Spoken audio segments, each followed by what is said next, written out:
Okay, this is a mnemonic to remember the brachial plexus with. This is courtesy of Professor Mark Nielsen at the University of Utah. The mnemonic is kind of two parts. First, it's about Poseidon and his mermaids. It says, "You young mermaids, line up in front of Poseidon's ultra, spelled Utlera, trident, and LSD spilt, made many mermaids undergo mass misery." The second part is Robert Taylor drinks cold beer, not really related to the theme of mermaids and Poseidon. So let's start with "You young mermaids." I'm going to draw some Y's for the U, young, and an M for mermaid. You might be able to see that I have some faint pencil lines, 4 of them, spacing my drawing out just so that I get everything spaced correctly. It might help initially to do that. It gives you reference points for some of these lines as well. Okay, so "You young mermaids, line up." I'm going to draw a line, and it's going to go up. Line up in front of Poseidon's ultra trident. So we're going to draw a trident. The line was in front of the trident, and it's Poseidon's trident. So for both of those reasons, we can remember that this trident is going to be posterior. I just put a little P there for Poseidon to remind us later on that that's what it is. It was an ultra trident, spelled Utlera, misspelled, but that's okay. We're going to label it UTLRA. The U is the upper subscapular nerve. The T is the thoracodorsal nerve. The L is the lower subscapular nerve. R is for the radial nerve. A is for the axillary nerve. Okay. From there we have LSD spilt. And you're just going to have to kind of practice until you remember where all these nerves are coming from. There's the L, the S, and the D. And the spilt, S, P, and then a long one for LT. Now let's label those. The L is the lateral pectoral nerve. I'll put LP. The S is the suprascapular nerve.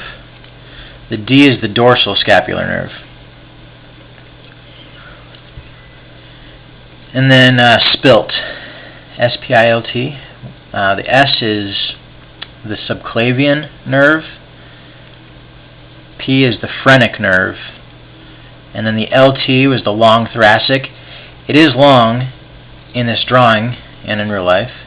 And it also has attachments at all 3 of these roots. These happen to be C5, C6, and C7. Over here is C8. That's T1.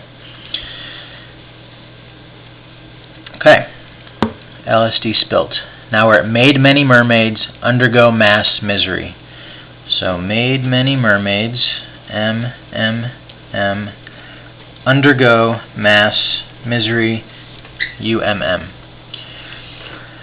Now naming these nerves. All 3 of these M's stand for medial. The first is the medial pectoral nerve. You'll remember over here was the lateral pectoral nerve, so now we have the medial pectoral nerve.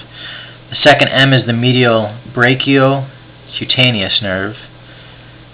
And then the third M is the medial antebrachial cutaneous nerve. Coming down here, the U is for the ulnar nerve. The M is for the median nerve, different from the medial names up here, median. And then the last M is for the musculocutaneous, MC, musculocutaneous nerve. So this is most of the details that I expect that we need to know for the brachial plexus.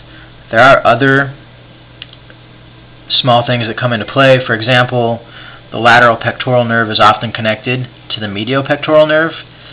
And little small things like that, of course, there's always variations as well.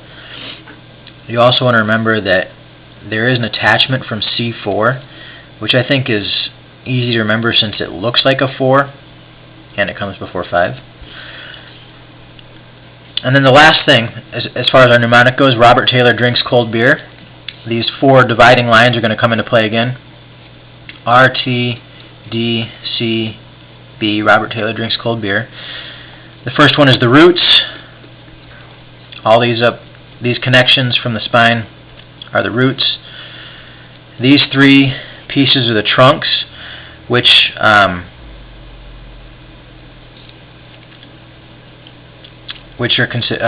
they're named the superior trunk, the middle trunk, and the inferior trunk. From there we go into divisions. You'll notice we have the P, those 3 trident prongs are all the posterior divisions, and the other 3 are the anterior divisions. 3 posterior, 3 anterior. Down here we have the cords. This is the lateral cord with the lateral pectoral nerve coming off of it. This is the medial cord with the medial branches coming off of it. And this is the posterior cord, which is easy to remember because it's coming from the posterior divisions. And then finally the last segment, I guess, is the branches. And as far as I know, the branches aren't just these 3, the musculocutaneous, median, and ulnar, but also the axillary, radial, and any other branch, the lower subscapular, thoracodorsal, these medial branches. I think the branches are just anything that comes off of the brachial plexus, as far as I know. So hopefully that mnemonic helps everybody to draw the brachial plexus. It's helped me. I drew this from memory, so there might be mistakes, but I feel like it's helped me to learn the brachial plexus, so hopefully it helps you guys.